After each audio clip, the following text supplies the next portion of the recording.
In a crowded supermarket aisle, where the buzz of casual shoppers and the hum of background music blurred together, something silent yet powerful happened. A little girl in a bright pink sweater slowly raised her hand, not waving, not reaching for cereal, but signaling for help. Her wide eyes spoke the fear her lips couldn't voice. Just a few feet away stood a man with a thick beard, tattoos creeping down his arms, and a worn leather vest that read Hell's Angels. He had come in just for milk and bread, but fate had other plans that day. If you believe in kindness, courage, and second chances, then pause for a moment, like this video, share it, and subscribe to the channel. Because what happens next proves that even the roughest exteriors can hide the kindest hearts. The biker's name was Jack. To most people, he was the kind of man you'd instinctively avoid, the kind who'd spent years on the road, his heart hardened by loss and mistakes. Once, he'd lived a life of chaos and violence, but after losing his brother in a tragic accident, he had sworn to change. Now, he spent his days volunteering at a local shelter, trying to quiet the ghosts that never let him sleep at night. Yet deep down, he still wondered if redemption was truly possible for someone like him. That day in the store, as Jack walked down the cereal aisle, something about the little girl caught his attention.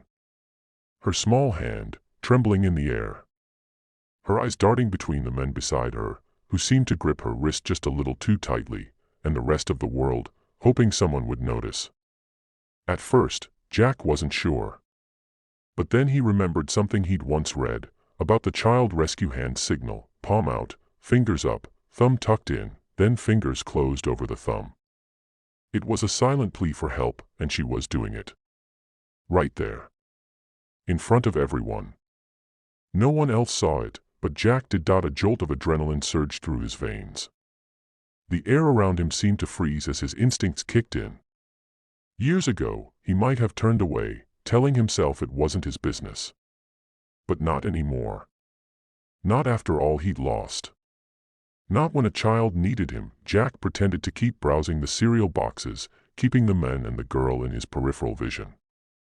The man, tall, with snake tattoos coiling down his arm, looked impatient, muttering something under his breath as he tugged the girl's hand. Jack noticed the faint red marks on her wrist, the way she flinched at the man's touch. That was all the confirmation he needed. His pulse pounded. He followed them slowly as they turned toward the end of the aisle, his biker boots echoing against the polished floor. He discreetly pulled out his phone and texted a code to a contact, his friend Mike, an off-duty cop. Possible abduction. Need backup. Grocery Mart, aisle 5. Minutes felt like hours. Jack's mind raced. What if he was wrong? What if he caused a scene for nothing? But then the girl glanced back once more, her eyes filled with tears she couldn't let fall. That was it, the look of pure, desperate fear no child could fake. When the men bent down to grab something off the shelf, Jack stepped closer. "Hey," he said, his deep voice steady, "you dropped something." The men looked up, confused, just as Jack subtly positioned himself between him and the girl. Her tiny fingers tightened around Jack's hand, and in that moment, everything became clear. "Back off," the men snapped, his tone low and threatening. Jack didn't flinch. Years on the road had taught him to face danger head-on. "She's not going anywhere with you," Jack said quietly.